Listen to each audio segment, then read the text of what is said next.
Ashwin sweets and snacks ப்ராடக்ட்ஸை நீங்களும் உங்க ஏரியாவில் உள்ள சூப்பர் மார்க்கெட்டுக்கு டிஸ்ட்ரிபியூட் செய்ய கால் பண்ணுங்க 9443966765. மாண்புமிகு எதிர்க்கட்சி தலைவர் சுருக்கமாக கொஞ்சம் அமைதியா இருங்க. மாண்புமிகு எதிர்க்கட்சி தலைவர் பேசுவதற்கு நீங்க அமைதியா இருங்க. நீங்களே இப்படி பிரச்சனை பண்ணா எப்படி? அமைதியா இருங்க, அவங்க பேசணும் சுருக்கமாக. பேரவைத் தலைவர் அவர்களே, ஸ்பெஷல் பேக்கேஜ்னா நீங்க கொடுத்தது 134 கோடி கொடுத்தீங்க. அது அனைத்து அரசுலையும் கொடுக்கறக்கூடிய ஸ்பெஷல் பேக்கேஜ் தான். இப்ப வறட்சி நிவாரண நிதி அவங்க கேட்கறாங்க. இது ரெண்டுத்துக்கும் வித்தியாசம் தெரிஞ்சுக்க வேண்டும்.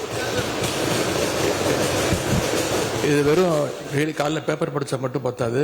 அங்க அனைத்து கட்சி கூட்டத்தை கூட்டி அனைத்து விவசாயிகளோடையும் போய் கலந்து பேசி அவங்களுடைய கோரிக்கைகள் என்னன்னு நீங்க தயவு செய்து கேட்டுக்கொள்ள வேண்டும். அதே மாதிரி முன்னவர் மாண்புமிகு இதெல்லாம் மன்னிக்கணும். மாண்புமிகு எதிர்க்கட்சி தலைவர்கள் இப்போது வறட்சி நிவாரணத்தை பற்றி சொன்னார்கள். செப்டம்பர் இறுதி வரையிலும் பார்த்துவிட்டு தான் வறட்சி நிவாரண பணிகளை ஆற்றுவது வழக்கம். ஆகவே அதை குறிப்பிட விரும்புகிறேன்.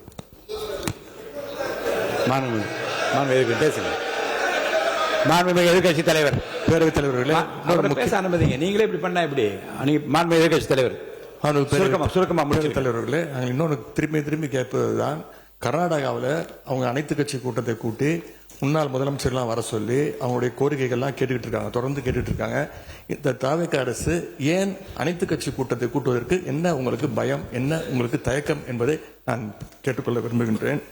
அதே மாதிரி குறுவை பாதிச்ச சம்பவம் இன்னைக்கு கேள்விக்குறியாக நிலையில விவசாயிகளுடைய தொடர் கோரிக்கை டெல்டா மாவட்டங்களை வறட்சி பாதித்த மாவட்டங்களாக அறிவிச்சு அதற்கான உரிய நிவாரணங்களை அவங்க தொடர்ந்து கேட்டுட்டு இருக்கிறாங்க. எனவே அதையும் இந்த அரசு செய்ய வேண்டும் என்று கேட்டுக்கொள்கின்றேன். நன்றி. அஸ்வின் ஸ்வீட்ஸ் அண்ட் ஸ்நாக்ஸ் ப்ராடக்ட்ஸை நீங்களும் உங்க ஏரியாவில் உள்ள சூப்பர் மார்க்கெட்டுக்கு டிஸ்ட்ரிபியூட் செய்ய கால் பண்ணுங்க 9443966765.